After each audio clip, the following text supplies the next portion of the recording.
finally, I get to talk about Blankman.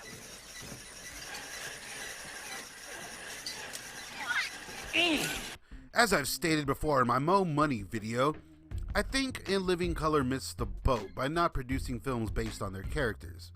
And he rather loosely adapted a few, the first of course being Mo Money. And damn it if we didn't almost get for the first time a movie based on a very special black superhero. Handyman! Well, that didn't happen. And instead, for the first time, we got a movie based on, well, a very special black superhero. Blankman tells the harrowing tale of Daryl Walker, a nerdy savant manchild who lives with his brother Kevin at their grandmama's house. Oh, and J5. And when their grandmother is murdered in a mob-led political attack, Daryl Walker becomes the vigilante hero Blankman, who defends the city and solves his grandma's murder along with his trusty sidekick, J5. You better check your sources on that story, Manelli.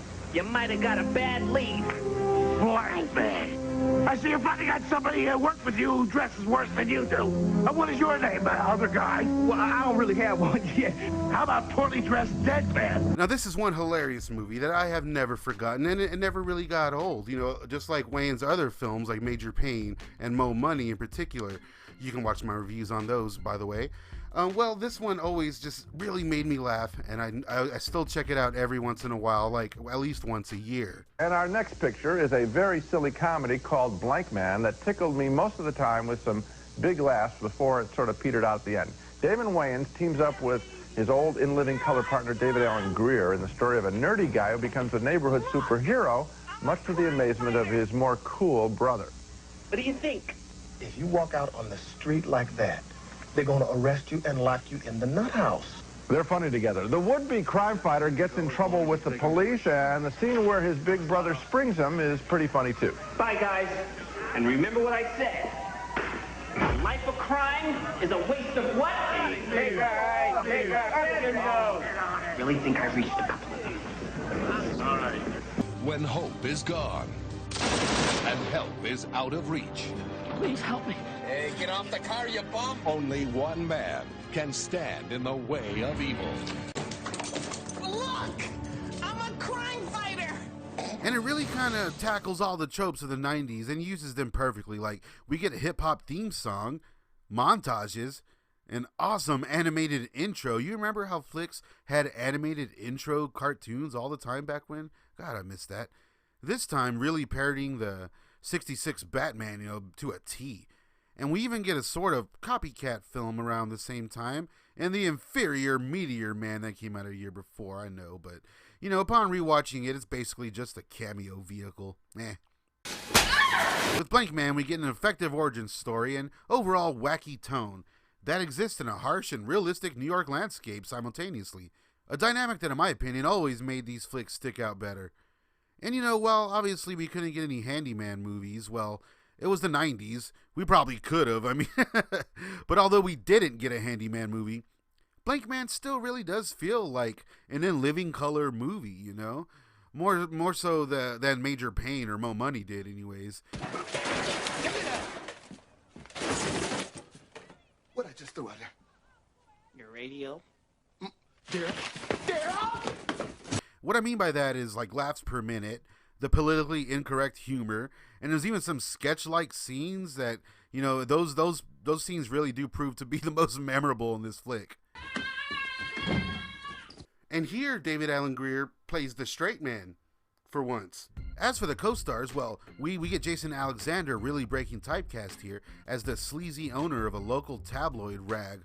Like when I think of Jason Alexander, it's Seinfeld, Dunstan Checks In, and Blankman that comes to mind, and he really shines here, We also get a gorgeous 90s Robin Givens and John Polito, as well as, J5. J5 is wonderful, the robot. And I took my kids down to the Blank station. I let them ride on the Blank wheel, and I let them see J5 and play with it because I wanted them to enjoy it. I knew if they liked it, then it had that magical quality. If they didn't like it, then, I'm not doing what I have to do. We're in the wrong path. For a family-friendly film, there is a fair amount of death here. I mean, there's an off-screen massacre that sees an old lady killed. A guy gets blown to smithereens, not to mention, well, whatever, it's all off-screen, right? Hey, it's the 90s. And here it all works seamlessly and leads up to one hell of a third act. A third act that has another one of my favorite scenes.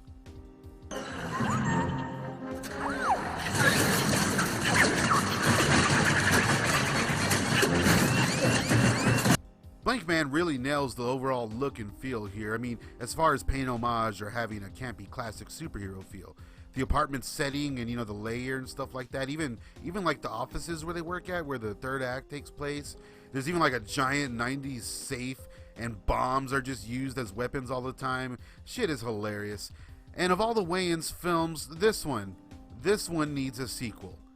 How would that even go? I mean, how would that be done? I guess like Blankman is still out there doing his thing, and maybe the other guy kind of splits off, to make some money off his image or something, and they can somehow go against each other. I don't know. I'd pay to see that. What are your guys' Blankman 2 ideas? Let me know down in the comments. Maybe you should make a Blankman 2 so people can get reminded that you've been doing this. The Wayans been on that. No comment, my man? I just want Blankman to get some love, that's all. That's really all it is. Oddly enough, it's rumored that this film started out as the ill-farted or ill-fated Fartman movie featuring Howard Stern, but was reworked when that fell apart. And that makes sense, as J.F. Lawton, who co-wrote the film, also helped Stern with his Fartman script. I don't know, but what is cool is that the year before, in Last Action Hero, you can see Damon Wayans sporting a Blankman hat. Now there's some good info. Blankman was lampooned by most critics, but was loved by fans, and really found a second home on video and on cable. There were a couple of times that I thought were funny, but generally speaking, Gene, here I have the same problem that you had with actually Oliver Stone's film, which is a whole lot better, and that is there is no third act. I mean, there are no new jokes at all, and it just kind of dissipates.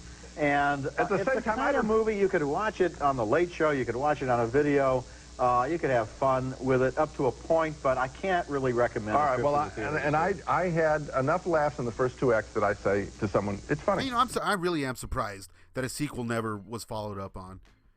And overall, I think it was yet another missed opportunity on part of In Living Color. I mean, they really could have used their brand to reach out in films and stuff, a la SNL.